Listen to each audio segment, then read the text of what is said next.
Joël de Renet, vous êtes le conseiller de la présidente d'Univers-Sciences, qui est le résultat de la fusion de la Cité des Sciences de la Villette et du Palais de la Découverte. Nous allons aborder aujourd'hui un ensemble de questions autour du sport, autour des relations entre le sport et la science. D'ailleurs, votre vie à cet égard est assez exemplaire, puisque vous avez, parallèlement à des études scientifiques très poussées, vous avez pratiqué le sport. Et on se rend compte chez vous que les références sportives, les images sportives ne sont pas abstraites, elles sont incarnées dans la pratique même du sport. Parlez-nous du surf déjà, qui a occupé une place importante dans votre vie. Vous savez, quand je faisais ma thèse de doctorat en sciences à l'Institut Pasteur avec le professeur Marc Julia, en pleine thèse, j'étais invité à faire les championnats du monde de surf en Australie.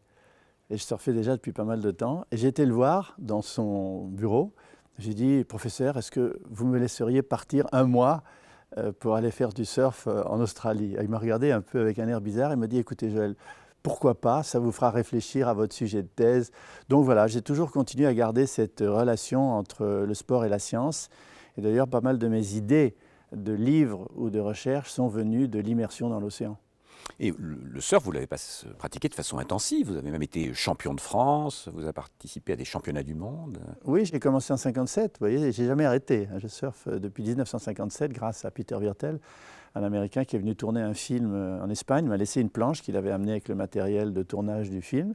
Donc j'ai appris tout seul. On était 3 surfeurs de l'époque.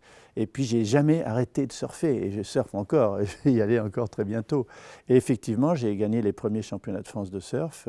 J'ai regagné d'autres championnats en 86. Et puis j'ai fait 3 fois les championnats du monde en Australie, au Pérou et à Porto Rico.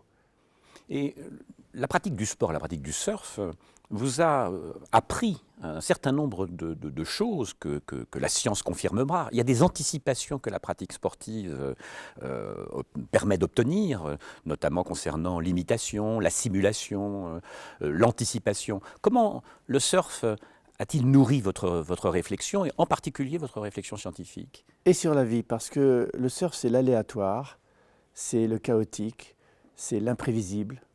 Et surtout, c'est ce mot carpe diem, maintenant. Le surf, c'est maintenant. Les vagues sont bonnes, il faut y aller. Le vent peut tourner, c'est fichu. Les gens peuvent arriver, terminé. La marée est trop basse, les rochers sortent, c'est fini. Donc il y a un sentiment d'instantanéité, du plaisir et du défi qu'on se donne à soi-même. Donc ça m'a appris le dépassement de soi. Ça m'a appris le stress et aussi la manière de lutter contre le stress, parce que quand les vagues sont grandes, c'est dangereux. Donc il y a à la fois le côté des sports extrêmes, c'est-à-dire l'adrénaline, et en même temps les endorphines. Il y a les deux, quoi. Il y a les hormones du plaisir et les hormones du stress. Donc ça m'a appris beaucoup de choses sur la vie, sur la manière de gérer ma vie. Et comme Jean-Claude Killy, qui m'a en fait appris le mot glisse, ce mot de glisse que j'ai ensuite développé beaucoup avec mon frère Arnaud de Renet, qui a disparu en faisant une traversée en windsurf entre la Chine et Taïwan. Grâce à Killy, à Toutoun, comme on l'appelait à l'époque, il disait quand il y avait trop de difficultés, notamment quand il était en train d'organiser les championnats du monde, les Jeux olympiques, avec des complications locales absolument incroyables. Je dis, mais comment tu fais, toi, sportif, de t'affronter à tous ces gens-là? Il me disait, Joël, moi, ce que je fais, je passe par l'école. Et il faisait ce geste-là. Ben, nous, les surfeurs, c'est ça. On fait ça. On passe par l'école, on essaye de trouver les points de non-résistance, et on essaye de surfer la vie comme on surfe la vague, quoi. Ce qui est intéressant, c'est que quand vous parlez de cela, vous le mimez. L'importance, d'ailleurs, de mimer les choses. Quand on parle des neurones miroirs, par exemple. Oui, alors les neurones miroirs, ça c'est... Vous pouvez nous parler de ça, parce que le sport a dû anticiper un certain nombre de découvertes qui ont permettre assis les choses. Mais tous les sports et l'apprentissage des sports ont besoin des neurones miroirs, puisque ce sont les neurones qui permettent de recopier quelqu'un. Il y a des gens qui sont doués. On dit qu'ils sont doués pour un geste sportif. Ils arrivent à reprendre un revers de tennis.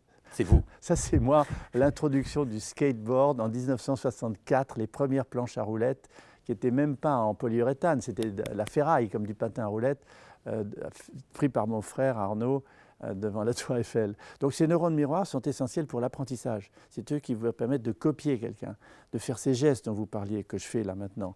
Je pense aussi à un grand surfeur qui est mort, Mickey Dora. Et il y a un film célèbre, on peut le voir sur YouTube, où il parle de sa vie de surfeur et il fait tout le temps ce geste-là. Et il fait comme ça, il dit « Moi, je suis dans le curl, les politiciens, les prêtres, les parents, les profs, ils me passent au-dessus de la tête, je m'en fiche. » Il est dans son tube. Et le tube, c'est the ultimate, comme on dit en anglais. C'est le point sensible de la vague où on est au cœur du monde. En même temps, on ne sait pas si on va sortir, si on va survivre en sortant. Donc voilà, c'est tous ces gestes. Et les neurones miroirs, comme vous en parlez, sont des neurones dans notre cerveau qui nous permettent l'apprentissage, l'adaptation et l'anticipation. C'est ça, l'importance du cerveau d'ailleurs comme étant un système d'anticipation, de simulation de l'action. Alors ça, je l'ai beaucoup décrit dans certains travaux que j'ai faits sur la relation entre le matos, comme on l'appelle, et l'homme et son cerveau. J'explique une seconde ce que je veux dire par là. Il y a une relation cybernétique. La cybernétique, c'est la science qui permet de contrôler la force par l'information. Une action peut être contrôlée par une petite quantité d'informations. Je prends une planche de surf ou une planche de windsurf. La planche, elle est taillée pour moi. Elle est faite à ma mesure et je suis dessus et mon cerveau va agir comme anticipateur, régulateur, système d'équilibre. Et tous les mouvements de mon corps vont dépendre de ce que mon cerveau voit autour et voit devant. Et c'est pareil pour le windsurfer. Le windsurfer, il a sa voile, il sait d'où vient le vent, il sait comment il va tourner, le kitesurfer encore plus. Donc il y a une sorte de... L'homme est à la fois le mât, le timonier, le gouvernail et en même temps le moteur. Et sans son matos avec lequel il est en symbiose en quelque sorte, il ne peut pas avoir ce plaisir de ces sports de glisse que j'appelle aussi les écosports. Ce qui est intéressant, c'est que les travaux scientifiques faits par les spécialistes, par exemple des neurosciences, de la cognition, etc., travaillent souvent avec des sportifs d'ailleurs. Cette relation du chercheur en neurosciences et du sportif permet de souligner cette importance de l'anticipation, de la simulation. Le cerveau n'est pas un système d'enregistrement passif, hein. Il y a une sorte de représentation de l'action dans l'action même. D'abord, le cerveau n'est pas ce qu'on croit. On a longtemps cru que le cerveau était comme une espèce d'ordinateur qui commande depuis le haut de la pyramide l'ensemble du corps. Pas du tout. D'abord, le cerveau est fluide. C'est un système, un réseau qui se réorganise en permanence. Vous réorganisez votre cerveau et vos synapses en me parlant, moi en vous parlant, en vous écoutant. Donc, premièrement. Deuxièmement, le cerveau est dans le corps, il est situé dans le corps. C'est beaucoup plus une machine chimique qu'une machine binaire, enfin comme un ordinateur, avec des inputs et des outputs. Il est dans le corps et le corps est dans le cerveau. Le cerveau est dans le corps. C'est-à-dire qu'il y a des hormones du cerveau qui sont captées par des récepteurs gastriques, des hormones d'autres parties du corps qui sont captées par le cerveau. Et en plus de ça, enfin, le cerveau est non seulement dans le corps, mais il est dans son écosystème. Il est dans un réseau avec les autres cerveaux, et en permanence, il se modifie en fonction de son environnement. Donc on a une vision complètement différente aujourd'hui du cerveau, et ça ne m'étonne pas d'ailleurs que les neurobiologistes et les philosophes qui s'intéressent à l'épistémologie du cerveau posent des questions aux sportifs. Et donc le surf, c'est aussi l'eau, et l'eau, c'est très matriciel. Donc là, on retrouve la vie. La vie est née de l'océan. J'ai écrit un livre en 1965, un de mes premiers livres s'appelait « Les origines de la vie », de l'atome à l'homme. Et l'océan, c'est la matrice vivante. Donc moi, quand je suis dans l'océan, je suis à la fois au cœur d'un écosystème qui m'apporte une puissance qui vient d'ailleurs, la vague par exemple, ou bien le ski, parce qu'il y a aussi le ski dans ma vie qui est important, la poudreuse, les couloirs, la pente. Donc la vague, la pente, tout ceci, ce sont des choses que m'apporte la nature. Donc quand je suis au cœur des vagues en train de les attendre, je réfléchis beaucoup. D'ailleurs, regardez cette vague. Cette vague, c'est une des plus grandes vagues du monde. C'est Gareth McNamara, à un endroit qui s'appelle Nazaré au Portugal, ou bien c'est Jaws, la gauche de Jaws à Hawaï. Et quelle est la hauteur de cette vague? Eh bien, regardez la taille de l'homme. Hein. Vous en avez au moins une quinzaine, une vingtaine qui rentrent dedans. Quand la vague fait presque 20 mètres, elle fait un immeuble de 7 étages, 6-7 étages. Peut-être même plus, 22 mètres. Et d'ailleurs, on voit ce surfeur, là, l'image est très impressionnante. Et pour vous, c'est l'occasion d'une métaphore, la vague, sur la nécessité, la contingence, sur le déterminisme, sur la liberté. Oui, c'est plus qu'une métaphore. Pour moi, c'est la réalité, parce que dans la vague, il y a plusieurs choses. D'abord, elle est chaotique et en même temps organisée. Parce que la théorie du chaos explique que des quantités d'éléments en interaction les uns avec les autres peuvent donner de l'ordre. D'ailleurs, Henri Atlan a écrit des magnifiques livres, Le cristal et la fumée, où il montre que le chaos déterministe peut créer de l'ordre, qu'on voit. Donc la vague, c'est désorganisé, c'est du chaos, mais sur elle, je peux trouver suffisamment de points de repère pour équilibrer ma planche, marcher dessus, reculer, remonter dans le curl, faire ce qu'on appelle des cutbacks ou des bottom turns, je ne vais pas rentrer dans les détails de la technique du surf. Et donc ce chaos organisé va me servir, moi, à trouver une forme de liberté sur quelque chose qui est déterminé. Et la vague est déterminée par une grande houle qui est née par exemple dans l'Atlantique Nord. Cette houle va arriver sur une plage que je connais par cœur, mon jardin secret. Je connais le récif sur lequel elle va se former. Bon, là on est plusieurs, donc il y a des questions de priorité. Et puis quand je suis parti sur cette vague, je suis libre. Je suis déterminé parce que la vague, elle va de là à là. Elle va à une certaine vitesse. Une vague dans l'Atlantique, elle marche à 30-35 km à l'heure. Mais moi, je peux atteindre presque le double de cette vitesse en allant de côté, comme le skieur nautique qui tire la corde. Donc de côté, c'est ça l'art du surf, c'est d'être de côté dans l'endroit le plus pentu. Donc là, je suis libre de savoir si j'arrête, kick out, je sors, de savoir si je fais un bottom turn pour reprendre de la vitesse et remonter, cut back. Et c'est tout à fait le symbole de la vie des stoïciens. Hein, quand ils disaient on est à la fois déterminé et libre. Quand on monte sur une montagne, il n'y a qu'un sommet, mais on peut monter par plusieurs endroits. Donc c'est moi qui vais choisir mes points d'escalade. C'est moi qui vais choisir sur cette vague ce que je vais faire, soit pour gagner une compétition, soit pour en tirer du plaisir. Ce qui est intéressant, c'est que les avancées de la science se conduisent à remettre en cause ces dualismes que la philosophie ou la métaphysique avait installés, l'âme, le corps, la liberté, la nécessité. L'objet, le sujet. L'objet, le sujet. Vous êtes totalement en train de remettre en cause. C'est fini, ça, c'est un paradigme, le nouveau paradigme de la complexité, que j'ai beaucoup décrit dans le macroscope, dans l'homme symbiotique notamment. Le paradigme de la complexité dit merci Descartes, merci Newton, mais on est passé à autre chose. Maintenant, on est dans l'aléatoire, le discontinu, le chaotique, on n'est plus dans le linéaire, le séquentiel et l'analytique. Ça, c'est ce qui nous a permis de fonder notre science, qui continue d'ailleurs à faire en sorte que les hommes politiques, beaucoup d'industriels, continuent à penser en termes séquentiels, linéaires, analytiques. Il n'y a qu'à le voir pour l'environnement et l'écologie, qui est complètement impossible à comprendre, ou à l'économie, qui est systémique et complexe. Donc c'est vrai, on a changé de paradigme. Edgar Morin l'a très bien dit avant beaucoup d'autres. Mais voilà, on sort du linéaire, de l'analytique. On doit rentrer un monde complètement aléatoire, discontinu, et le surf est le meilleur symbole. Voilà, si la science prouve, le sport permet de l'éprouver. Absolument. Bon. Et tout à l'heure, vous parliez. Et ce qu'on peut éprouver aussi, c'est les résultats sur soi. Parce que le corps est un laboratoire pour nous, les sportifs surfeurs ou les sportifs de l'extrême, on peut s'appeler un peu comme ça. Un peu prétentieux, mais disons. Donc notre corps est un propre laboratoire. On voit les résultats des expérimentations qu'on fait sur le plan musculaire ou sur le plan nutritionnel ou sur le plan de la méditation. Pendant 3 cas, méditation, nutrition et exercice sportif physique pour faire les muscles qu'il faut pour le surf, parce que c'est des muscles très spéciaux pour le surf. C'est des muscles, un type qui arrive avec une planche ou une fille pour surfer la première fois et il est complètement paralysé au bout de 10 rames.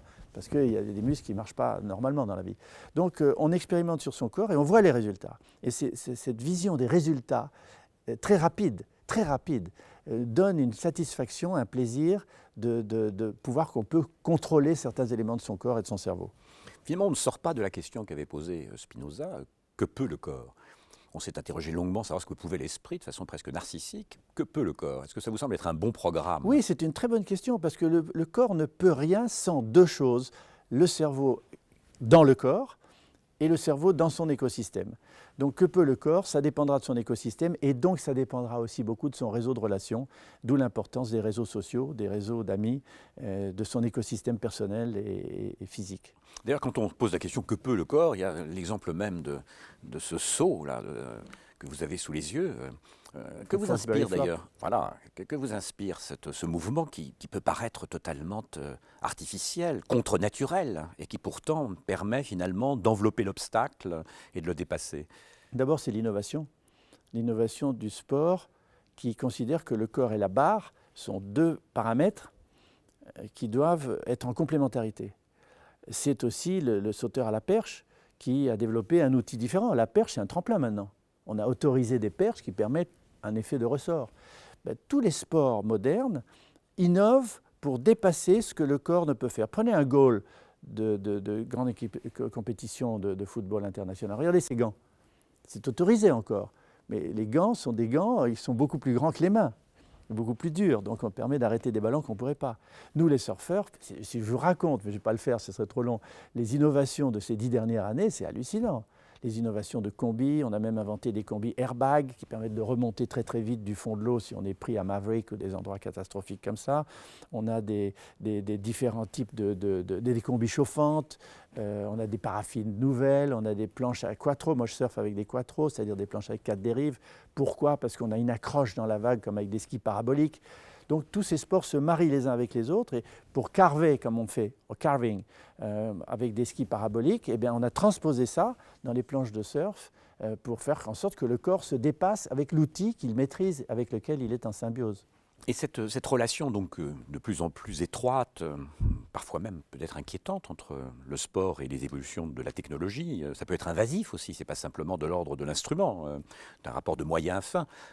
Comment anticipez-vous cela? Parce que d'abord vous êtes prospectiviste. On pourrait peut-être d'abord définir la prospective. Qu'est-ce que c'est que la prospective? La prospective, c'est un art, c'est pas seulement une science, c'est un art de se placer dans le futur pour regarder le présent avec les yeux du futur. En fait, c'est la rétroprospective. On fait des scénarios du futur et on regarde comment on pourrait y aller. Et on fait un aller-retour entre le passé et le futur avec les outils extraordinaires dont nous disposons aujourd'hui, que sont les moteurs de recherche, la simulation sur ordinateur. Donc la prospective est en train de passer d'un art à une science, mais ça reste quand même un art. Donc nous, les surfeurs et prospectivistes, on anticipe ces sports. J'ai écrit un truc qui est en ligne sur Internet, sur mon site de rené.com, qui s'appelle Surf 2025, où je décris, alors je vais dire en quelques mots, un jeune type qui voit les prévisions sur le Transnet du futur, donc il a les prévisions à plusieurs jours, donc il arrive devant un endroit qui est un stade de surf, parce qu'il y a tellement d'endroits qu'il a une carte magnétique, malheureusement, pour rentrer dans cet endroit-là. Il prend un télésurf pour aller surfer, il a des lentilles de contact spéciales contre le soleil. Il a un casque avec un hydrophone, c'est-à-dire un téléphone dans son casque pour dire aux autres « attention, c'est ma vague, laisse-moi y aller ». Il a des planches modulaires, il peut changer l'arrière à tout instant. Il a un leash qui se rétracte dans une espèce de poche pour éviter qu'il traîne derrière, etc. Donc j'ai inventé dans ce scénario Surf 2025 tout ce que vous souhaitez que je dise maintenant, mais que c'est trop long à dire. Et je vous réfère à cet article qui décrit assez bien la prospective du surf dans quelques années. Et donc, mais cette prospective, c'est aussi la fusion possible de l'homme et de la machine. Il est déjà en fusion, il est en symbiose. Le vélo, c'est un grand symbiose, la planche de surf, la planche de windsurf, les skis modernes. Les skis modernes et la planche, le snowboard moderne, sont des outils qui même ont dedans des puces électroniques pour détecter les vibrations et par un effet qu'on appelle piézoélectrique, c'est-à-dire vibration et action, font que le ski va arrêter de vibrer. Donc la symbiose, on le voit avec l'œuf qui a été inventé par Viernet, de la position du surf. Même les bâtons sont tordus pour être en phase avec lui. Même les gants, quand on fait maintenant de la recherche du surf, on ne met plus les mains comme ça, on met les mains d'une certaine manière pour que les mains elles-mêmes... Et on le voit à l'image. On le voit à l'image, que les mains elles-mêmes ne créent pas de filet d'air qui dérangent. Donc c'est cette fusion de l'homme avec l'objet qui va quelquefois trop loin. Alors des prothèses, bien sûr, voilà, on le voit pour les personnes handicapées, c'est formidable. Mais on a vu pour les combinaisons que les nageurs ont mis, qui étaient des combinaisons avec des micro-bulles avec de l'hydrogène dedans, qui faisaient que ça glissait comme un dauphin, mais on les a enlevés. Maintenant, on n'a plus le droit de nager avec ces combinaisons. On devrait nager nu et épilé, en fait. Ça, ce serait formidable. Enfin, ce serait magnifique de voir les nageuses dans cette situation. Parce que, oui, bien sûr. Parce que qu'il y ait une sorte d'externalisation du corps dans les objets techniques, ça Michel Serres a travaillé là-dessus. Et puis ce retour dans le corps par les prothèses. Mais il y a un moment donné, là, Oscar Pistorius est un exemple assez remarquable de la prothèse et de la performance. Mais est-ce qu'à un moment donné, on ne risque pas tout de même de menacer un peu l'humain tout de même? Alors ça, c'est une grande question. Est-ce que l'humain garde son identité? J'en ai beaucoup parlé dans l'homme symbiotique. J'ai parlé des puces intégrées au corps pour modifier des erreurs métaboliques, par exemple, des puces qui assurent la communication de la tête avec des robots à distance, avec des ordinateurs pour les personnes handicapées. J'ai décrit beaucoup de cas. Alors la question que je pose est la suivante. C'est si un corps humain, biologique, fusionne avec le numérique et l'électronique, et que de plus en plus, et ce sera le cas dans les 50 ans à venir, on sera semi-robotisé, pas de manière péjorative, mais parce que des personnes qui ont un pacemaker qui se régule en fonction des activités de cette personne, une pompe à insuline pour les diabétiques, quelquefois même rajouter des terabits de mémoire dans son cerveau. Est-ce que c'est la même personne? Est-ce que c'est la même identité? Deuxièmement, si cette personne peut commencer à le faire aujourd'hui, contrôler à distance, à d'autres endroits du monde, à 1000 km, un bras robotique, ou même un robot par la pensée, est-ce que cette personne étendue, qui voit ses mains et voit son corps là, ici et maintenant, est la même personne si elle est étendue? Et enfin, troisième point, il y a pour moi une grande différence entre l'homme réparé, l'homme transformé et l'homme augmenté. L'homme réparé, une fracture d'un os, on le répare, on met des aiguilles. La chirurgie, c'est la réparation. Ok, les gens sur un plan éthique sont assez d'accord avec ça. L'homme transformé, c'est déjà ce que nous disons. C'est-à-dire, est-ce que c'est toujours un être humain lui-même s'il a des puces électroniques, un pacemaker, une pompe à insuline, un bras robotisé, un genou bionique? Est-ce que c'est la même identité? Question, je ne suis pas sûr que philosophiquement on puisse y répondre d'une manière très claire. Et troisièmement, l'homme augmenté, celui dont je disais qu'on pourrait mettre une puce de terabits dans sa tête pour qu'il ait une pensée démultipliée, ou bien s'il peut voir dans l'infrarouge, ce qu'adoreraient les militaires notamment, etc., l'homme bionique, est-ce qu'on pourrait aller jusque-là? Moi, j'ai des réserves éthiques. Le surhomme à la Nietzsche, l'élite qui peut se payer ce genre de choses, créant une différence entre deux humanités, l'humanité à basse vitesse et l'humanité à grande vitesse, comme disait déjà Aldous Huxley, les alpha et les gamma. Moi, je suis très, très réticent sur cette position-là. Donc, l'homme réparé, oui. L'homme transformé, pourquoi pas en y réfléchissant. L'homme augmenté, soyons prudents. Nous reparlerons de ça parce que ça suppose de poser des problèmes éthiques, très clairement. Mais pour revenir à Oscar Pistorius, par exemple, vous trouvez concevable qu'il puisse concourir avec des gens, entre guillemets, non handicapés, des gens supposés normaux? Oui, à condition que ces prothèses lui donnent les mêmes effets de ressort et de vitesse que les autres. S'il a un avantage par rapport aux autres, ben à ce moment-là, ça ne va pas. C'est comme les combinaisons de natation dont je parlais tout à l'heure, ou les perches qu'on a interdites parce qu'elles étaient trop comme des ressorts. Donc voilà, moi je suis d'accord avec ça, mais à condition que ça ne lui donne pas un avantage par rapport aux autres. Mais ne sommes-nous pas dans une logique de l'augmentation, d'ailleurs, dans le développement du sport, par exemple? Alors, écoutez, le dopage, qu'est-ce que c'est, malheureusement, et surtout le dopage génétique. Parce que le dopage qu'on prend et qu'on peut détecter, c'est une chose, mais si on modifie les gènes, et on va le faire, à ce moment-là, on modifie la capacité du corps de produire certaines hormones ou certains produits qui augmentent la tonicité musculaire ou la résistance. Et on y va. Dans les 10 prochaines années, il va y avoir du dopage génétique. Alors là, où va-t-on? On transforme l'homme. On va revenir sur cette question, mais vous parliez tout à l'heure de l'homme symbiotique. C'est un livre que vous avez publié en 1995, je crois. Et vous parlez du sybionte. Oui. Le sybionte, c'est... on atteint ici... C'est pas un surhomme, hein. Oui. Pas du tout. Et on a confondu, pas mal de gens n'ont pas bien compris. Ce mot, j'ai créé à partir de cybernétique et biologie. Qu'est-ce que je dis? Je dis que la prochaine évolution de l'homme, bien sûr, il va continuer à évoluer sur le plan biologique par la loi darwinienne, sélection et mutation. On va changer un peu. Bon. Mais surtout, là où il va changer le plus, c'est dans sa fusion avec le numérique. Internet est un début. Et j'ai décrit ce que j'appelle aussi le macro-organisme planétaire dans mon dernier livre, le MOP, comme un organisme vivant que nous construisons de l'intérieur, comme des cellules vivantes, interconnectées les unes aux autres, des neurones même. Et ces neurones, ces cellules vivantes, construisent une nouvelle étape de l'évolution de l'humanité, que j'appelle le cerveau planétaire, le sybionte ou le MOP. Ça veut dire quoi? Ça veut dire qu'il se construit et il vit, il commence à vivre. Il commence à vivre par les réseaux de transport de matériaux, les réseaux financiers, les réseaux numériques, l'Internet. Le monde vit. D'ailleurs, de plus en plus, on dit le marché pense ceci, la bourse est déprimée, l'opinion publique, consciente d'elle-même, a de plus en plus d'impact dans les médias. Et ainsi, la grande question, c'est qu'on construit cet organisme planétaire sans règles.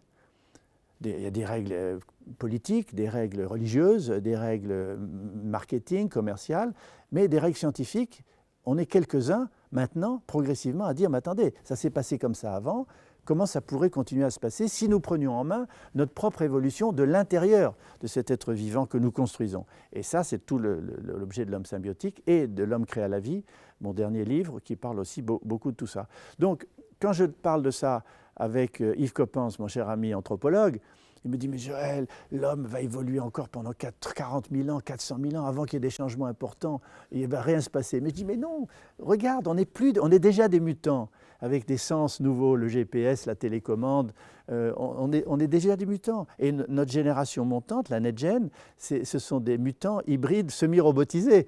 Donc déjà on a changé. Et qu'est-ce qui nous change? C'est la relation à ce cerveau planétaire, à cet être symbiotique en train de se créer. Alors de deux choses l'une, je termine là-dessus, ou bien on arrive à entrer en symbiose avec lui, ou non.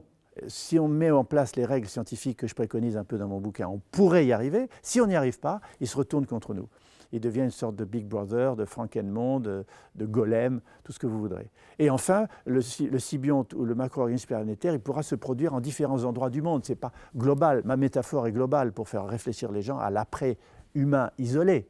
Mais c'est une métaphore qui peut malheureusement se produire en plusieurs endroits différents et en conflit les uns avec les autres.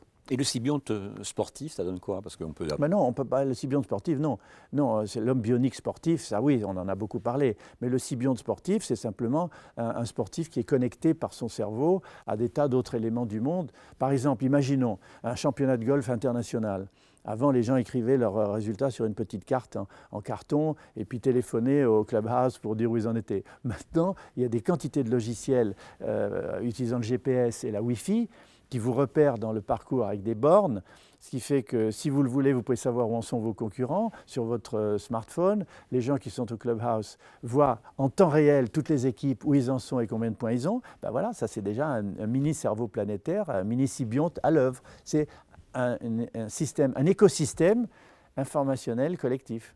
Quand vous parlez de ce système, de ce réseau, on ne peut pas ne pas penser au paradoxe de Minsky, mais inversé. Le paradoxe de Minsky, c'est comment des neurones qui en eux-mêmes ne sont pas intelligents, la connexion de milliards de neurones produit une intelligence. Le paradoxe de Minsky inversé, ce serait de constater dans un certain nombre de collectivités, par exemple d'entreprises, comment des individus intelligents connectés produisent des tout ou des totalités qui peuvent paraître un peu bêtes. Bon, c'est une question importante. C'est hyper important, surtout avec les réseaux sociaux.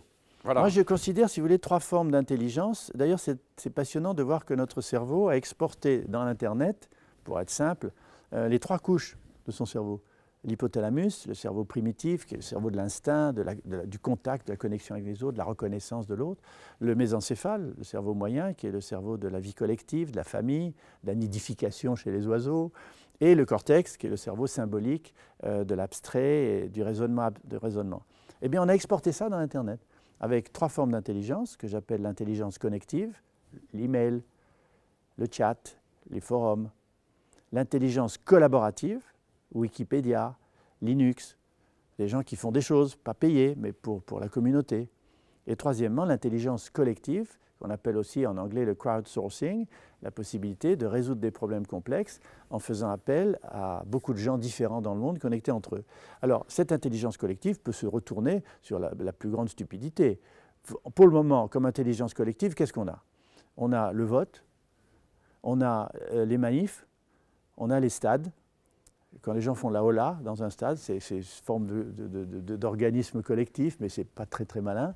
Dans les manifs, vous avez vu à quel point une foule peut devenir stupide dans une manif dès que quelqu'un commence à casser une vitre. Vous voyez ce qui s'est passé en Angleterre avec ces jeunes qui ont dévalisé des magasins pour le fun, comme on dirait. Donc ça peut virer d'un côté comme de l'autre.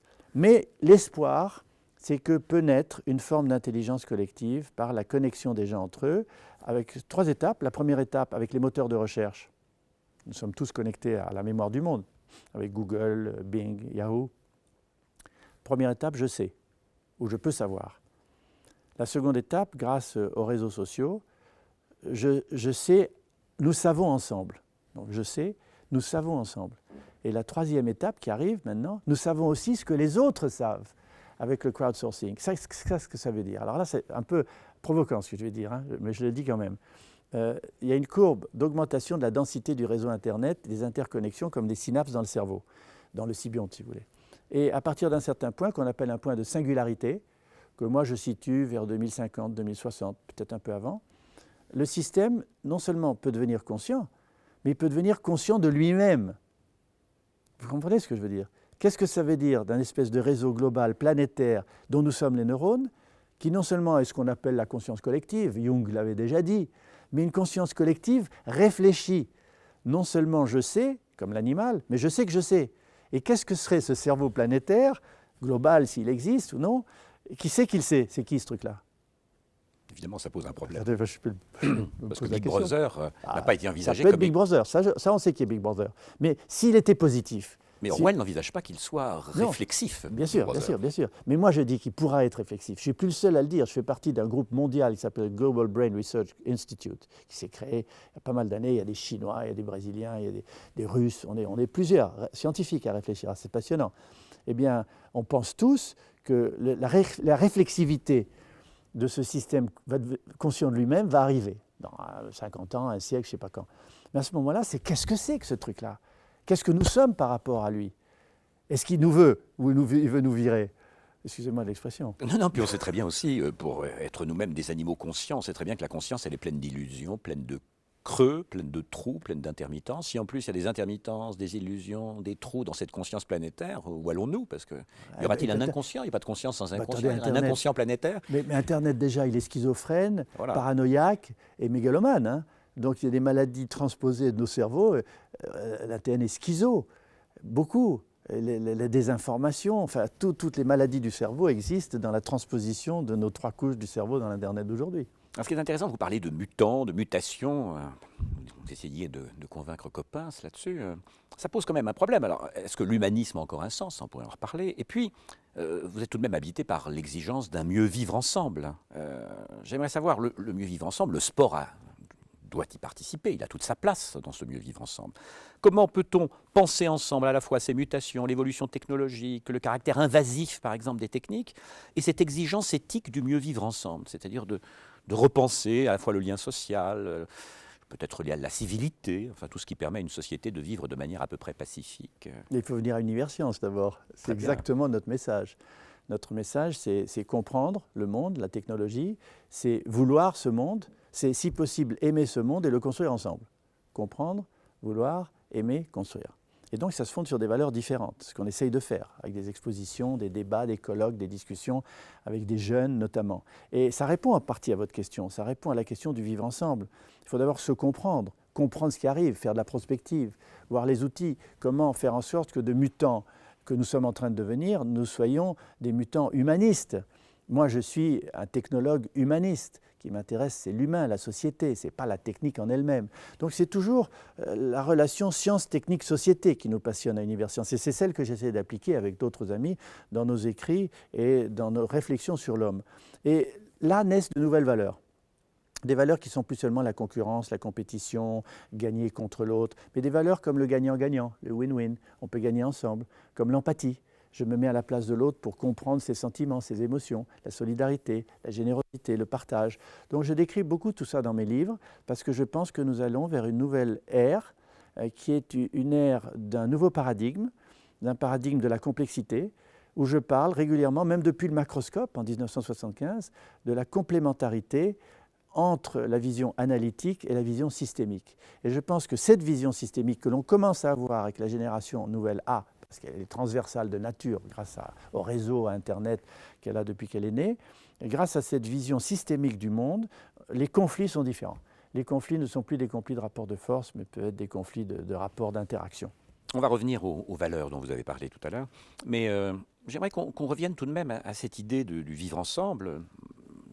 Le sport, vous avez suggéré, a peut-être une importance dans cette affaire, peut-être ne serait-ce que la pédagogie du sport dans ce vivre ensemble. Mais si on prend l'exemple du sport, on s'aperçoit qu'il y a un décalage entre la pédagogie du sport, entre les valeurs du sport telles qu'elles sont développées, par exemple à l'école, par tout un discours, et la réalité du sport, c'est-à-dire d'un sport qui est à la fois violent, un sport de compétition déchaînée, un sport qui brise, qui use. Comment d'ailleurs pensez-vous ce rapport entre le sport épanouissement de soi et le sport comme perpétuelle performance et dépassement de soi? Moi, j'ai quitté ça. Moi, je ne suis plus dans cette logique-là. Personnellement, vous me demandez mon avis personnel. Moi, je ne suis plus dans cette logique. Je suis pour les écosports, comme je l'ai dit, c'est-à-dire avec mon frère, nous avons été parmi les tout premiers à créer les sports de glisse, à les inventer. Donc moi, je suis pour des sports de nature où on se dépasse avec la nature, où la nature... Je suis complice de la nature, je ne me bats pas contre la nature. Or, la plupart des sports actuels sont des sports hyper individualistes, donc qui amplifie l'individualité contre les autres. Je ne vais pas citer le tennis, par exemple, où il n'y a rien de pire, entre guillemets. On est enfermé dans une surface, la balle doit passer au-dessus d'une autre surface, on tire sur la personne qu'on déteste en face parce qu'on veut le coincer. Enfin, c'est vraiment deux individualités aux prises l'un avec l'autre. Les sports d'équipe, le rugby ou le football, sont des sports de combat. D'ailleurs, tous les termes employés sont conquérir le terrain, le milieu de terrain qui occupe le terrain, les bonnes passes, les bonnes passes. Donc, d'un côté, on a un hyper-individualisme qui est poussé par le commerce, le marketing et l'énorme quantité d'argent qui repose sur la tête des footballeurs ou des tennisman, par exemple, ou des cyclistes.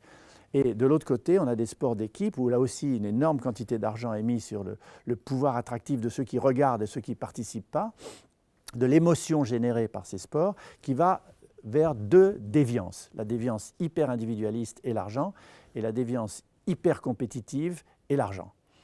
Moi, ce n'est pas mon choix. Enfin, moi, je ne suis pas du tout typique, je suis très atypique. Comme ça. J'ai fait des compétitions, bien entendu. J'ai fait des sports d'équipe aussi. Mais j'ai fait du hockey sur glace pendant pas mal de temps. Mais j'ai quitté tout ça, depuis très longtemps d'ailleurs. Je suis pour des sports qui donnent avec des copains, avec qui je ne suis pas en compétition, un sentiment de partage, d'un don de la nature. D'un plaisir. Grâce.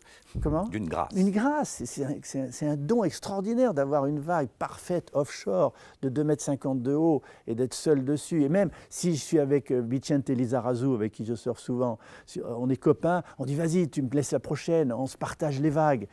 Donc il y a ce côté de complicité avec la nature, de complicité entre nous, de plaisir partagé qui est complètement à l'antipode de cet individualisme. On voit sur cette image d'ailleurs. Ben voilà. Il y a une certaine jouissance. C'est la liberté. Le type, il est là, et il rit, il sourit, il tient le bout de sa planche. En même temps, de l'autre côté, il a son kite et il saute sur une vague. Qu'est-ce qu'on peut rêver de mieux ?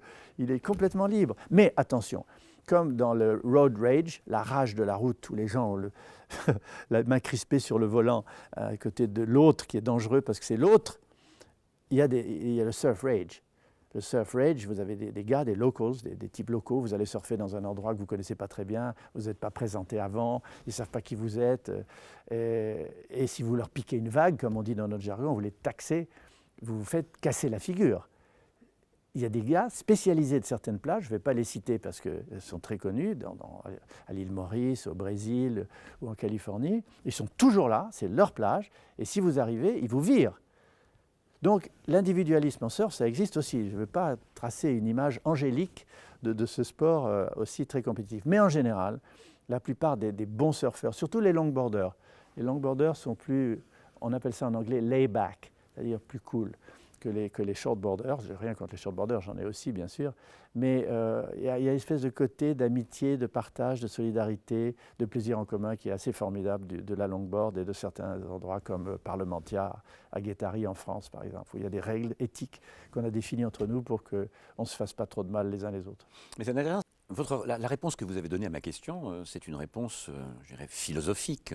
C'est votre réponse. Hein. Mais celle du prospectivisme, parce que projetons-nous dans les années à venir, du sport épanouissement, du sport performance, du sport individuel, du sport au contraire marqué dans sa collectivité. Comment voyez-vous les choses ? Écoutez, pour simplifier, je vois deux grandes tendances en fait. La tendance individuelle et familiale, ou en réseau social, en réseau amical, d'une part, et la tendance sport médiatisé et hyper financé, beaucoup de publicité. Alors, regardons les deux rapidement. Dans la première tendance, elle va s'accentuer considérablement. C'est par exemple les gens qui vont faire du VTT, les gens qui font de la randonnée, des gens qui font de ce qu'on appelle la marche nordique avec des bâtons. C'est en Europe, en Hollande, quand ça gèle, des canaux de kilomètres de long où toutes les familles vont patiner sur des kilomètres et pique-niquer après. C'est aussi les différents sports d'escalade, le surf aussi. Bon, tout ceci rentre dans des sports plaisir, des sports de recherche d'individualité et de collectivité familiale ou de groupe en même temps. Et compte tenu des équipements et de la progression des technologies, on va aller de plus en plus vers ça. Et d'ailleurs, on le voit. Le VTT, c'est quand même quelque chose d'extraordinaire, c'est une révolution. Deuxièmement, il y aura une pression de plus en plus forte de lutte entre les chaînes nationales et internationales, satellites, mondiales, Mondiovision, sur des événements sportifs extraordinairement porteurs de millions de personnes, comme les championnats du monde de rugby récents ou les championnats du monde de foot, qui vont faire en sorte que des gens vont y aller, le regarder à la télé. Il y aura de plus en plus de fric là-dessus. Et le fric, d'une certaine manière, dévoie le sport dont nous parlons, c'est-à-dire le sport personnel, le sport dépassement de soi, avec tous les enjeux qui y sont liés et les trucages qui sont liés à lui. Entre les deux, je vais vous donner un exemple que je trouve extrêmement intéressant. On a devant nous l'image d'un stade où il y a des gens tous ensemble en train de regarder tous ensemble quelque chose. Je pense qu'il y aura de plus en plus de sports sur Internet, sur des sites spécifiques, en temps réel, de petits sports, de patins à roulettes, compétitions en province, de joueurs de boules dans le sud de la France, qui seront retransmises compte tenu de la diversité, de la personnalisation auquel on va sur Internet avec les moteurs de recherche, et non seulement les moteurs de recherche textuels, mais les moteurs de recherche vidéo. Et l'exemple typique que je vais vous donner, évidemment, il est lié au surf, parce que je le connais bien. Vous avez des grandes marques qui font des championnats de surf en temps réel, par exemple le Quicksilver Pro à Osgore en octobre. Alors, qu'est-ce qu'il est? Il est diffusé en temps réel sur une web TV. Non seulement il est diffusé en temps réel, on entend le commentaire des deux personnes, mais on a en temps réel les notes des juges. On a les notes des juges tout de suite après l'événement. Et sur un bandeau en bas, une barre des tâches en quelque sorte, on peut, si on arrive au milieu, cliquer sur Kelly Slater qui a eu 7 sur 10 et revoir la vague de Kelly Slater. Donc on est en temps réel, on est en même temps en temps différé, on peut regarder le passé, on a les notes, on a l'ambiance, on a tout ce qui se passe là, comme si j'y étais, et du monde entier. Donc je pense que ces types de sports dont je parlais tout à l'heure, les sports que l'on fait un peu en marge des grands stades, en marge des grands sponsors, vont avoir leur place de plus en plus grâce à la diversité des goûts et des réseaux sur Internet. Ce qui est intéressant, c'est que le développement au fond d'Internet, du global, fait aussi naître de nouvelles localités, enfin de nouvelles manières pour le local de se manifester. Exactement, c'est ce que je viens de dire pour ces petits sports locaux qui n'auraient jamais été diffusés par les grandes chaînes, mais qui vont trouver leur public. Autre chose encore qui est passionnante, c'est les grandes courses au large, les courses de catamaran, les courses de voiliers, où maintenant non seulement on peut suivre sur Internet parce que le GPS les localise où ils en sont les uns par rapport aux autres, combien de miles il leur reste à parcourir, quelle est leur vitesse, et en plus de ça, on peut les entendre et les écouter. Bien sûr, on peut les voir au JT du soir où on entend... Bon, on parle comme Nicolas Hulot. Alors, je suis maintenant dans une tempête, mais vous savez, etc. Tout le monde a entendu ça au journal télévisé, mais on peut, en temps réel, sur Internet, presque les interviewer. Mais on peut se demander, est-ce que ces grandes organisations, ces grands phénomènes sportifs comme les Coupes du Monde, les Jeux Olympiques, etc., ce que Michel Serres appelle les mammouths. Moi, je ne suis pas d'accord avec Michel Serres, pour une fois. Je connais bien. Vous croyez à l'avenir de ce genre de grandes manifestations? Mais bien sûr, c'est des espèces de grandes messes mondiales. Qu'est-ce que dit Jeremy Rifkin, grand prospectiviste américain, philosophe? Depuis longtemps, il dit des choses très avancées qui se réalisent dans ses bouquins. Il dit dans son livre « L'âge de l'accès » que plutôt que la propriété des objets, la voiture, mon vélo, ma maison, ma machine à laver, ceci, cela, on va vers l'âge de l'accès, c'est l'âge du partage, de l'émotion, de l'expérience. Et qu'est-ce qui permet de partager l'émotion et l'expérience? C'est l'art, c'est le sport, c'est l'exploration, c'est les villages de vacances où on va ensemble. Voilà. Ça, il dit, ça va devenir des marchés de plus en plus importants dans le futur. Moi, je suis assez d'accord avec lui. Et j'ajoute, dans ma critique à ce que dit Michel Serres, qu'on a besoin de cette espèce de grand rassemblement où on a des frissons dans le dos quand on est à 5 minutes de la fin du match et la France a le ballon, si j'ose dire. C'est fantastique. Et ça va être de plus en plus réel grâce à ces moyens de télécommunication fabuleux et du replay qu'on va pouvoir faire aussi quand on n'a pas vu en temps réel l'émission. Donc moi, je ne suis pas trop d'accord avec lui. Je ne crois pas que c'est fini, au contraire. Sa critique, c'est une critique aussi du culte de la performance, du qui va gagner. Et d'une certaine manière, ce qui va gagner est une fausse attente. On sait qui va gagner en fonction des moyens mis en œuvre. Non, ça je le suis là-dessus. C'est ce que je disais tout à l'heure sur l'individualisme et l'exagération de l'hypersportivité associée à l'hyperfric. Mais que le fait que les grandes messes où tout le monde se retrouve, des milliards de personnes en temps réel regardant le même événement, ce n'est pas la fin des mammouths du tout, au contraire, on en a besoin. Et dans le prolongement de cette question, avant que ce ne soit Universcience, c'était la Cité de la Villette, une exposition en 2000 a été organisée dont le titre était « Les sportifs font-ils progresser l'humanité » Qu'est-ce que vous pensez de cette... C'est quand même un beau thème. Pas seulement les sportifs seuls. le sportif dans son écosystème. Qu'est-ce qu'il y a autour d'un sportif? Il y a des entraîneurs, il y a des médecins, il y a des gens qui règlent le matos. Regardez, regardez la Formule 1 pour prendre un sport mécanique ou le vélo. Vous avez vu qu'est-ce qui suit derrière comme réparateur, etc. Donc il ne faut pas voir le sportif tout seul. C'est le système sportif, l'écosystème sportif, où il y a la vedette ou les vedettes et toute la logistique. Ça fait progresser l'humanité, bien entendu. Prenons le plan médical, prenons le plan technologique.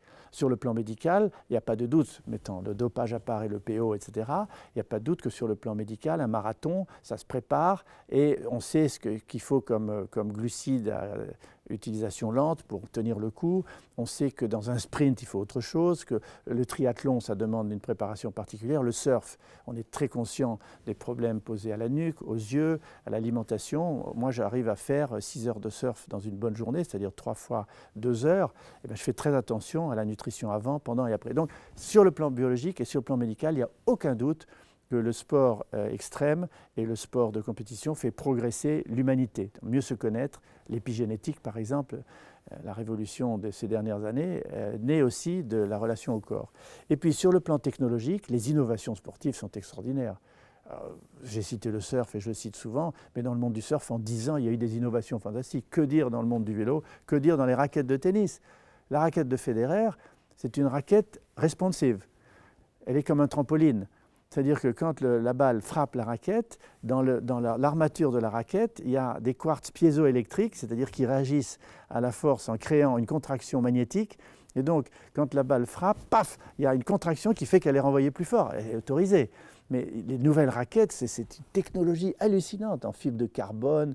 Bon, voilà. Donc tout ça fait que, oui, le sport contribue à l'évolution de l'humanité sur le plan biologique et sur le plan technologique et même peut-être scientifique. Parce que quand on parle du mot de progression ou de progrès, c'est un mot toujours ambivalent, puisque le progrès, c'est à la fois une augmentation. Quand on dit qu'il y a un progrès, c'est pas que le sida progresse, c'est purement quantitatif. Puis le progrès, c'est aussi qualitatif. Donc tout ce que vous dites, c'est éventuellement une énumération d'acquis techniques, etc., ou technologiques, mais de progression de l'humanité, d'une progression éventuellement morale. Alors le progrès, croissance, progrès matériel arrive à ses limites. Tout le monde le dit, on le sait, avec les désordres que l'on crée dans l'environnement, avec le dioxyde de carbone, avec l'hyper-informatisation, ce que j'appelle l'infobésité ou l'infopollution, on arrive aux limites de cette croissance matérielle. On le sait, on va continuer, on a besoin encore. Mais on rentre dans ce qu'on appelle les sociétés de la connaissance, les sociétés de la croissance immatérielle. Et dans ces sociétés de la croissance immatérielle, il y a évidemment l'intelligence et le corps, l'éducation, le partage. Et là, on rentre dans un autre paradigme que j'appelle le paradigme de la complexité, qui veut dire, en tant que prospectiviste, que dans les 50 prochaines années, même si la croissance matérielle se continuera et doit se continuer, on rentre dans une autre forme de croissance. Et le sport est un des modèles de cette autre forme de croissance, parce qu'il permet le dépassement de soi, la réflexion sur le corps, la réflexion sur la biologie, la réflexion sur les autres, la réflexion sur l'équipe, la réflexion sur le management d'une équipe, la réflexion sur le combat pour gagner aussi, en adaptant des stratégies différentes. Et je pense que les jeux vidéo, par exemple, qui ne sont pas une forme de sport parce qu'on ne bouge pas beaucoup, mais les jeux vidéo avec les nouvelles techniques comme Kinect ou les gestes qui sont reconnus, la génération qui arrive, qui a été formée aux jeux vidéo, elle apporte des formes de stratégies différentes dans le gagnant, dans le fait qu'on peut gagner. C'est un jeu. Et les enfants, vous avez vu à quel point ils jouent, ils miment la réalité en jouant constamment « j'ai gagné, tu as perdu ». Donc ça, c'est pas mauvais du tout pour l'évolution de l'humanité, mais c'est quand c'est exacerbé par le fric, comme je l'ai appelé, ou la pollution des mentalités qu'il ne faut pas aller trop loin. Donc on va aborder maintenant la question éthique. C'est une des préoccupations, des interrogations qui sont à la fois essentielles et au cœur de votre réflexion. Alors vous retenez un certain nombre de valeurs, responsabilité, créativité, solidarité, partage, empathie. Avant de les regarder un peu précisément les unes après les autres, on peut se demander d'abord si les questions éthiques ont aujourd'hui facilement leur place dans un monde de la vitesse, dans un monde de l'accélération, dans un monde du temps réel. Comment délibérer, comment réfléchir? Est-ce que les valeurs n'appartiennent pas à une autre temporalité, à un autre temps que ce temps que la technique nous impose? Il y a un autre temps qui est le temps de la sagesse. Le temps de la précipitation, ce n'est pas le bon. Le temps de la vitesse, oui. Le temps de la vitesse est lié au temps réel. Le temps réel, qu'est-ce que c'est? C'est de répondre à une sollicitation avant une échéance. Le temps réel du lancement d'une fusée, c'est le compte à rebours. Le temps réel pour une entreprise, c'est peut-être la journée, c'est peut-être le mois. Mais si on répond après l'échéance, c'est fichu. Le temps réel peut être de la milliseconde, ou il peut être 3 mois, il peut être 1 an. Donc, l'adaptation de la vitesse à l'enjeu est essentielle. Et on a les outils pour ça aujourd'hui. Comment aujourd'hui vous imaginez que quelqu'un peut gérer une société tout seul, où il fallait 5 personnes, avec son ordi, dans lequel il ou elle échange ses emails, imprime ses contrats, demande la réponse au contrat, parle sur Skype en direct avec des gens, vraiment le temps que ça aurait pris avant. Donc cette vitesse qui n'est pas de la précipitation est absolument essentielle au fonctionnement des sociétés modernes dans lesquelles nous sommes entrés. Mais aussi, il faut savoir, et je prône ça depuis longtemps, prendre du recul. Savoir exercer sa sagesse, sa réflexion. Je suis très en faveur de la méditation, du recul, faire des pauses. Piaget, le grand psychologue de l'éducation, dit on ne peut pas ingurgiter constamment des flux d'informations. Il faut des pauses, il faut des resets, il faut s'arrêter pour contextualiser tout ce qu'on a reçu comme information. Donc oui à la vitesse, non à la précipitation, oui à la gestion du temps, le temps court, le temps large, le temps long, ce que j'appelle le temps large, c'est du temps qui s'empile sur du temps. Et on a les outils pour ça aujourd'hui. Et c'est pourquoi je pense, et je l'ai dit et je l'ai écrit, que de gérer son temps, c'est une des plus belles choses que l'on puisse faire dans sa vie, pour soi et pour les autres. Parce que sa vie, on n'en a qu'une. Donc il faut en faire un original. Alors ces valeurs, commençons par la responsabilité. La responsabilité, c'est d'abord la responsabilité citoyenne. Alors, comment concevoir cette responsabilité, particulièrement en la rapportant à l'exemple sportif, puisque c'est un peu l'objet de notre conversation? Je pense qu'une des premières responsabilités qu'on a tous, c'est la responsabilité devant son environnement, à la fois personnel et direct. Par exemple, on a une responsabilité vis-à-vis de sa santé et de sa nutrition. On a toujours pensé que finalement la bonne chair, le bon vivant, finalement c'était pas si mal. On sait aujourd'hui qu'un bien vivant, ça peut être une responsabilité par rapport au bon vivant. Pour soi, pour les autres, pour son travail, pour être lucide quand on travaille. Donc responsabilité vis-à-vis de soi, de la gestion de son corps. Ce qui n'est pas une norme qui peut s'appliquer à tout le monde. Il y a le respect de la liberté des gens qui veulent en faire qu'à leur tête en fonction de leur corps. Parfois ça peut être catastrophique, regardons cette image. Ah oui, alors on pousse les jeunes à aller jusqu'au bout d'eux-mêmes pour d'autres raisons qui sont politiques ou financières. Donc c'est une catastrophe. Donc responsabilité de soi par rapport aux autres, c'est-à-dire l'environnement. La responsabilité s'exerce sur le tri de ses ordures ménagères, la consommation d'électricité, le relâchement du dioxyde de carbone, pas la peine de rentrer là-dedans, on n'arrête pas d'en parler aujourd'hui partout, dans toute la presse, dans tous les médias, dans tous les journaux. Et puis je vais dire une responsabilité éthique. Vous avez prononcé ce mot très important. J'ai proposé comme mot, après la bioéthique, dont j'ai fait partie de réflexion sur les comités bioéthiques, ce que j'ai appelé l'infoéthique et l'écoéthique. L'infoéthique, pour moi, c'est de ne pas faire n'importe quoi avec l'information privée des gens. D'aller piquer leurs mails ou de modifier leurs archives. Ça, pour moi, c'est contraire à l'éthique de l'information, de la société de l'information. Donc il y a des règles à respecter. Et l'écoéthique, c'est de respecter l'environnement pour le laisser à nos enfants, comme on l'a reçu nous, c'est le principe même du développement durable. Et donc nous devons respecter des principes éthiques. Et puis il y a l'éthique du business. L'éthique du business aussi, c'est d'être droit, confiant, que la parole vaut contrat, d'éviter la désinformation, la tricherie, la corruption. Donc tout ceci joue. Et dans le sport, évidemment, ça joue puisque le sport est constamment confronté à l'éthique. L'éthique personnelle de je vais trop loin ou pas trop loin. Pour ma famille, regardez, quand on est un sportif de l'extrême, il y a une éthique familiale. Est-ce que je prends trop de risques? Moi, je me pose tout le temps la question. Quand je descends dans des... Voilà, on en voit. Quand je descends avec 3 copains que je connais par cœur, ça fait 30 ans qu'on skie ensemble, dans des couloirs à 50 degrés, avec 3 mètres de chaque côté, le plaisir est formidable de faire la première trace, mais avant de partir, j'ai une sorte de responsabilité, culpabilité même vis-à-vis de ma famille, de ma femme, de mes enfants et des autres, disant mais qu'est-ce que je fous là? Égoïstement, je suis parti dans des avalanches, je ne sais pas combien de fois. Je me suis trouvé dans des couloirs où on était sur l'écart dans la glace et on s'est dit bon, terminé, on remonte. On a mis 3 heures à remonter, alors qu'on avait mis 5 minutes pour arriver là où on était.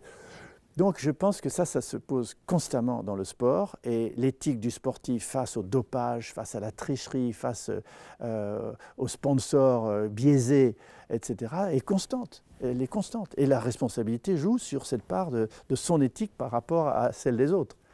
Maintenant, la créativité, important, la créativité, c'est non seulement l'innovation dont nous avons déjà parlé, mais enfin c'est aussi cette disponibilité de l'esprit à ouvrir l'avenir, le possible. Alors le sportif encore, parce que la créativité du scientifique, n'en parlons pas, elle est la base de sa vie, la recherche et l'innovation. Donc ça, je ne parle pas de ça, c'est ma vie quotidienne et c'est aussi notre vie à Universcience. Mais le sportif créatif, bien sûr, il y a plusieurs catégories, mais il y a le sportif qui est soumis aux outils qu'on lui donne.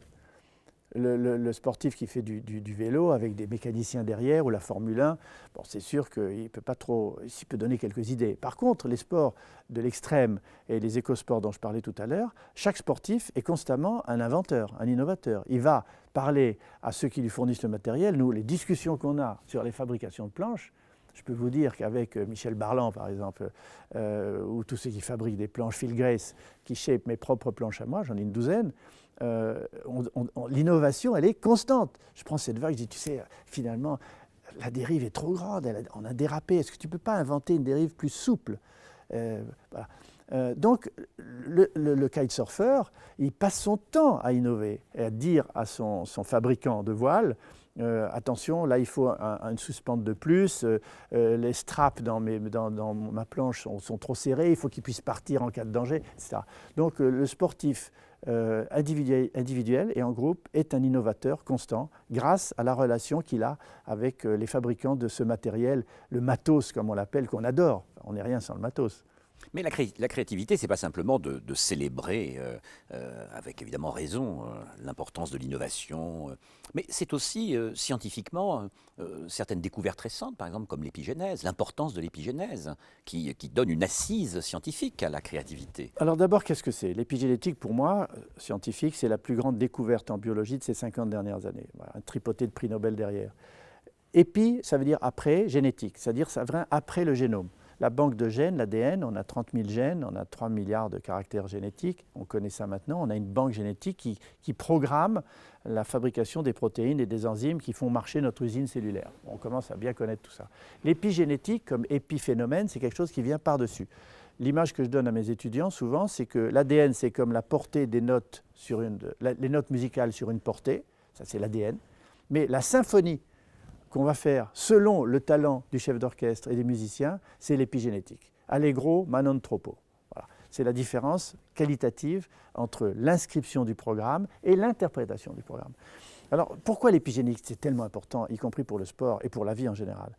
C'est que l'épigénétique, c'est quoi? C'est la modulation de l'expression des gènes, plus, moins, pas du tout, en fonction de son comportement. Et ce comportement, en fait, il y a 5 éléments constamment interconnectés dans nos vies de tous les jours. C'est la nutrition, l'exercice sportif, la management, la résistance au stress, le réseau familial, social, amical et le plaisir.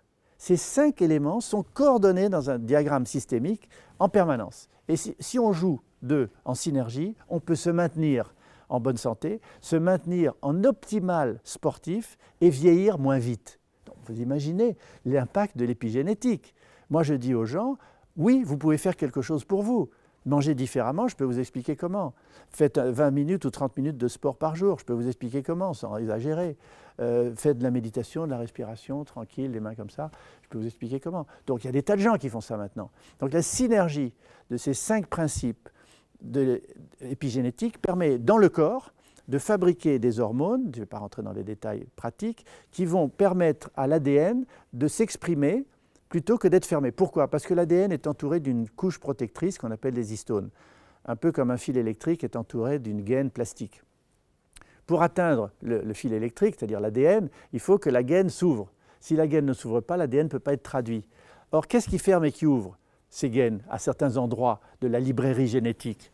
Le comportement, qui va conduire à des hormones, à des produits qu'on connaît maintenant, qui vont, alors un peu terme technique, méthyler ou acétyler l'ADN, c'est-à-dire l'empêcher de s'ouvrir ou favoriser son ouverture. Et comme un livre de cuisine, si vous voulez, l'ADN c'est comme un livre de cuisine, il y a le chapitre soufflé au fromage, et à côté il y a le chapitre soufflé aux champignons. Si le chapitre soufflé aux champignons est collé, les pages sont collées, mais que le chapitre soufflé au fromage est ouvert, je peux faire des soufflés au fromage. Et puis quelque chose va coller le chapitre soufflé au fromage et le chapitre soufflé aux champignons est ouvert, ou tarte au poireau, et je peux faire une tarte au poireau. L'ADN c'est pareil. Il y a des chapitres collés et des chapitres ouverts. Mais ce qui décolle et ouvre les chapitres, c'est votre comportement. Alors vous vous rendez compte, pour le sportif, En plus de ça, on a découvert aussi que le cerveau, que j'ai dit est dans le corps et pas dominateur comme un ordinateur, et le cerveau influence l'épigénétique. Et si on est bien dans sa peau, si on n'est pas stressé, si on est heureux avec les autres, certains gènes vont se débloquer et d'autres vont se renfermer. Donc ça remet totalement en cause l'opposition de l'acquis, de l'inné, de nature, culture. De l'évolution darwinienne par rapport à l'évolution lamarckienne, le finalisme par rapport au déterminisme. On est dans un nouveau paradigme qui est ni déterminique, ni finaliste, ni lamarckien, ni darwinien, qui est comportemental. L'inné et l'acquis, c'était ou. Maintenant, c'est et. La nouvelle logique du paradigme de la complexité, c'est pas ou, c'est et. Donc on retrouve toutes les choses que nous avons pu dire, notamment sur l'importance de l'environnement, sur les sports de nature qui là aussi l'écosystème vous donne un plaisir, change vos gènes, vous renforce. Vous savez, le marathonien qui court, il court. Quand on commence à faire son jogging pour 20 ou 30 minutes, au début on a un peu de mal, la machine est encrassée, elle se développe et ensuite on atteint le fameux niveau qu'on connaît tous, où les endorphines commencent à arriver dans le cerveau, le souffle se régularise et la machine se met à un optimum de réglage parfait. Nous, on surfe. On rentre dans l'eau parce qu'il faut ramer, comme on dit, pour y aller les chercher, passer dessous au début. Puis ensuite, on prend quelques belles vagues. Les copains vous font comme ça quand vous remontez au spot, au démarrage. Donc, les endorphines arrivent, le plaisir. Et puis, le corps change complètement. On devient plus résistant, beaucoup plus fort. Ça, c'est c'est un nouveau discours, une nouvelle pédagogie du sport que de nouvelle rappeler pédagogie tout cela. du sport. Et peut-être que nouvelle pédagogie. C'est plus simplement la muscu, c'est le cerveau plus les autres. Mais quand ces choses-là vont-elles entrer dans les programmes? Parce qu'il faudrait que l'école soit habitée par ça. L'approche systémique, Macroscope, 1975, Edgar Morin, 1980, elle commence à peine en 2011-2012 à rentrer dans les programmes de management, des écoles de management. Et dans l'université et dans l'école, on continue à partager le monde en disciplines analytiques, les maths, la physique, la géographie, l'histoire, l'anglais. Bon, la nature, la culture. La nature, culture, objet, sujet, on continue, si vous voulez. C'est très difficile de changer les mentalités, mais les jeunes, eux, ceux qui arrivent, la NetGen, avec tous ces réseaux transversaux, les jeux vidéo, etc., eux sont naturellement dans cette vision du paradigme de la complexité et ils demandent, dans l'entreprise où ils rentrent, dans l'université d'où ils sortent, une différente pédagogie et une différente forme de décision et d'action pour leur métier. Troisième valeur, la solidarité. Alors, oui. Là, c'est important parce qu'on est confronté non seulement au lien social, à ce qui soude finalement les communautés, mais aussi à des éléments de courtoisie, ce qui permet au fond de vivre dans une société à peu près pacifiée. Vous avez une image ici qui est extraordinaire, c'est l'image d'un jeune supporter hollandais de Rotterdam. Il y a tout du hooligan, là, il y a déjà le hooligan. Alors la solidarité dans les stades sportifs, on ne la connaît pas, sauf la Ola. Il y a des stades où il n'y a pas de barrière, vous avez remarqué, parce que ça dépend aussi de la culture du pays dans lequel on est. Vous en avez d'autres où il y a des grilles de 3 mètres de haut et des agents de protection qui regardent la foule en permanence. Ça montre que nous sommes rentrés dans un monde compétitif tellement exacerbé par la publicité et par le fric que les gens dégagent la violence tribale. La violence tribale de c'est l'autre, c'est un ennemi. Vous savez, la tribu, un gars sortait une équipe sortait d'une forêt, qui sont-ils? L'étranger est étrange, on le tue. J'exagère, mais bon. Et puis, il y a des valeurs différentes. Le rugby, par exemple. Au rugby, l'arbitre a un micro, on l'entend ce qu'il dit, et il discute avec le capitaine. Il ne parle qu'au capitaine. Et les gens le respectent, oui ou non? Les gens respectent l'arbitre dans le rugby. C'est très très rare qu'on lui fasse les gestes que vous avez vus, qu'on aille discuter d'un carton. Le foot, c'est que ça. Donc il n'y a pas de solidarité, ni dans les stades, ni sur le terrain. Et progressivement, dans certains sports, on voit commencer à naître une solidarité, notamment des sports d'équipe, des sports non compétitifs. Si vous voulez, quand vous avez une compétition mano à mano dans un match de surf en temps réel, il y a souvent dans les compétiteurs une forme de solidarité qui fait que si je ne gagne pas cette vague-là, cette fois-ci, je peux éventuellement, dans la série suivante, en gagner. Je t'en laisse, tu m'en laisseras une. Bon, est-ce que ça commence à exister dans d'autres sports? Dans les sports de groupe, pas les sports d'équipe, dans les sports de groupe, où les gens, par exemple, moi je connais des gens qui, après le Tour de France, viennent de plusieurs pays d'Europe, d'Angleterre, d'Allemagne, d'Italie, de Hollande, et refont l'école de montagne avec des guides, avec des entraîneurs sportifs, avec des vélos de super qualité. C'est des mecs de 45, 50 ans, quelquefois 60 ans, hein, et des jeunes femmes aussi. Donc là, c'est un groupe. Ils ne sont pas en compétition. Ils sont pour le partage d'un dépassement de soi. Là, il y a une forme de solidarité. On trouve d'ailleurs l'autre valeur, la quatrième valeur, à savoir le partage. Voilà, le partage. Mais c'est ce que je dis pour le sport, moi je l'écris beaucoup, notamment dans le Macroscope et dans d'autres livres, pour la vie en société et surtout dans l'entreprise. Partage, solidarité, gagnant-gagnant sont des éléments qui font que certaines entreprises gagnent et d'autres perdent parce qu'elles s'enferment dans leur égoïsme et leur compétitivité. Mais on ne peut pas simplement parler de la nécessité objective d'un partage. On pourrait dire que la mondialisation fait que de toute façon nous sommes solidaires par nécessité. Il faut aussi une solidarité revendiquée. Solidaire et concurrent. Pour que ce soit une valeur. Oui, mais la mondialisation, si vous la prenez sous l'angle de la compétitivité des entreprises et de la politique des pays, c'est une compétition permanente. Par contre, si vous prenez la mondialisation dans l'optique des sociétés de la connaissance dont j'ai parlé, quand vous voyez Wikipédia ou le partage sur les réseaux sociaux, là, il y a du partage. Parce qu'il n'y a pas de volonté de gagner. Et au contraire, vous savez, c'est très important sur Internet. Il y a cette notion de notoriété et de reconnaissance de votre compétence. Beaucoup de gens font des choses gratuites sur Internet. Moi, j'en connais plein. Nous-mêmes, moi, je reçois de l'info. C'est une rémunération pour moi. Mais j'en donne plein. J'ai 3 livres gratuits sur Internet. 3 livres gratuits. Les gens peuvent télécharger tout. C'est une forme de solidarité et de partage. De plus en plus, on voit des gens qui font ça sur Internet et sur les réseaux sociaux. Donc, il n'y a pas de volonté de gagner tout de suite de l'argent. Il y a la volonté d'aider l'autre aussi. Et là, on retrouve les initiatives locales, ce oui. qui est important. Voilà. Donc citoyennes, enfin nouvellement citoyennes. Citoyennes, locales, provinciales et individuelles, au sens où une entreprise unipersonnelle peut être multinationale. Absolument, oui. Et l'empathie, alors, cette dernière... Alors, l'empathie, c'est quelque chose qu'on trouve dans le vivant, en général. Alors, l'empathie, on le trouve chez les animaux. Il y a eu un magnifique livre de Franz de Waals et un livre de Rifkin, Jérémy Rifkin, L'ère de l'empathie, où il parle du fait qu'en fait, c'est traditionnellement ancré dans nos gènes, l'empathie. L'empathie, c'est une condition de survie des sociétés qu'on a ensuite déviée avec les guerres, les catastrophes, les émeutes, le terrorisme. Mais l'empathie, c'est quoi? C'est d'être capable de se mettre à la place de l'autre pour éprouver ses sentiments et donc mieux le connaître et mieux échanger et être mieux ensemble, mieux vivre ensemble. Une vie ensemble sans empathie est impossible et grâce encore à ces fameux neurones miroirs, on aide à mieux comprendre l'autre. Donc on va vers une civilisation de l'empathie.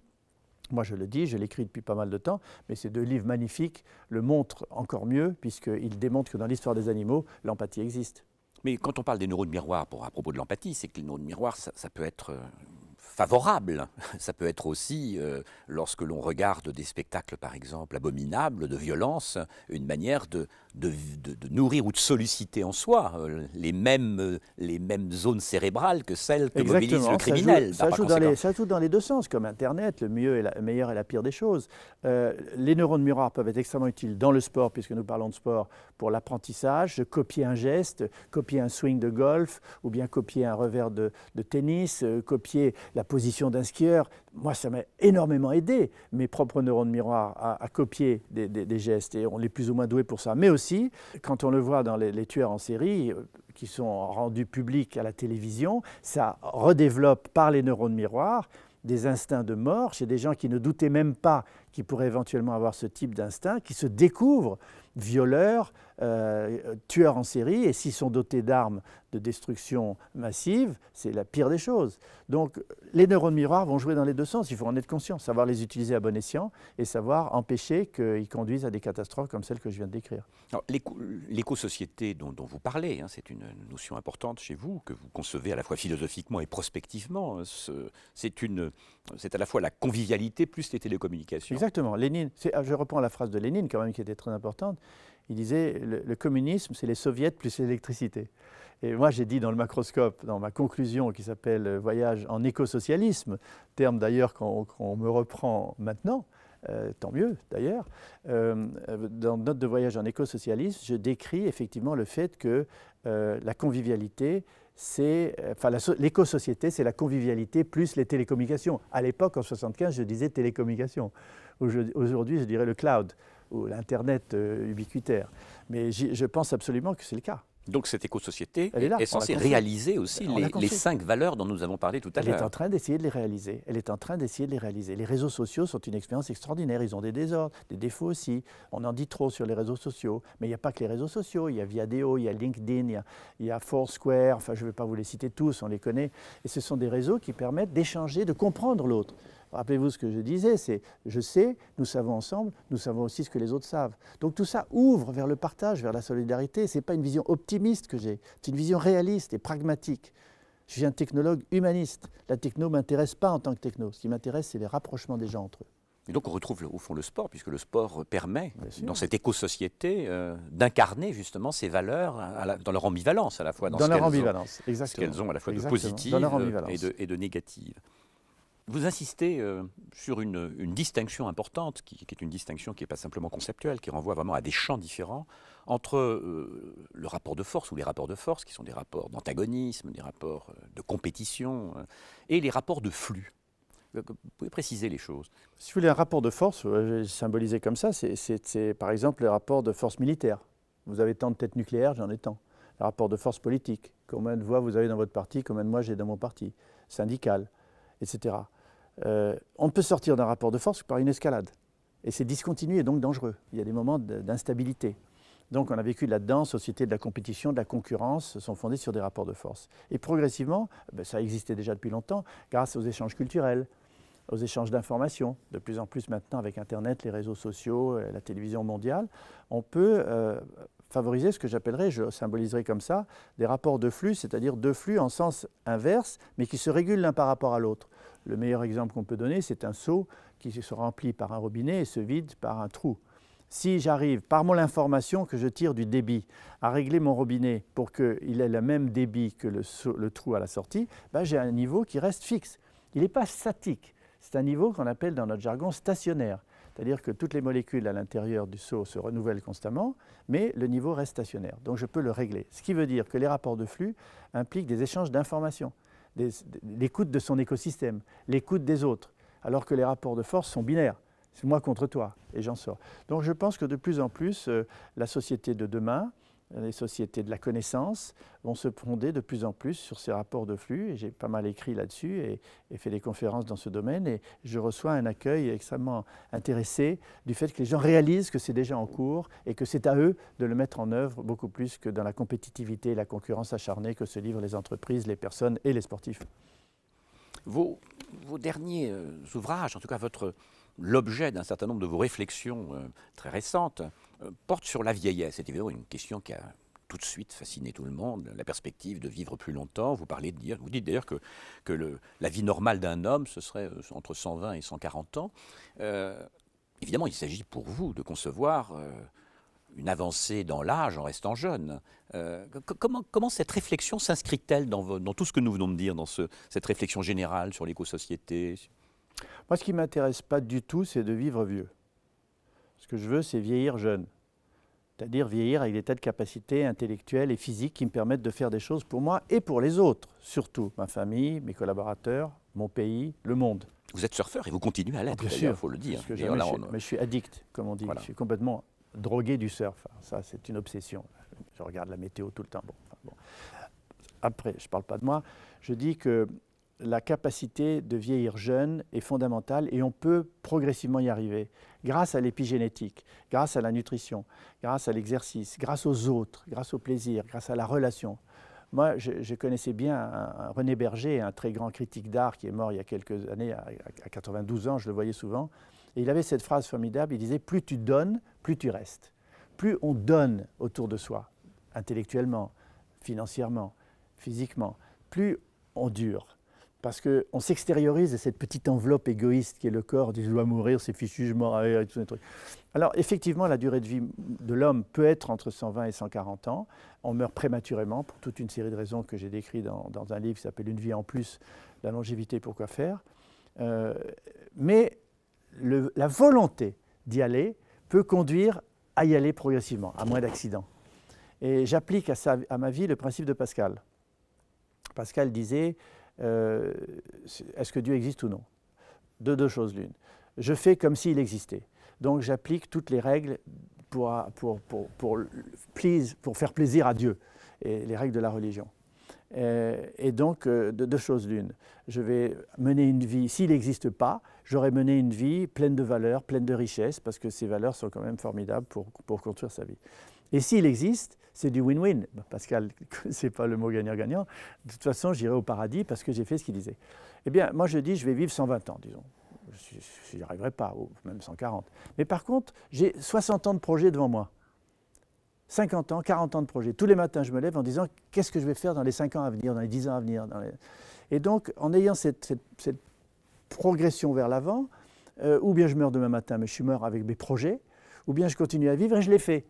Et pour moi, la vie, ce n'est pas un escalier qu'on descend vers le trou dans lequel on est fini, c'est un escalier qu'on monte. Pourquoi? Parce que chaque marche est enrichie des valeurs, des investissements de la vie précédente, des souvenirs, des contacts, des personnes, du monde. Et chaque marche est plus haute en valeur. Et donc finalement, pour moi, vieillir jeune, c'est monter vers une sorte d'absolu. Et je suis content, avec ma famille et ceux qui partagent ces idées, d'essayer de le construire progressivement. Et le sport joue un rôle important dans cette construction.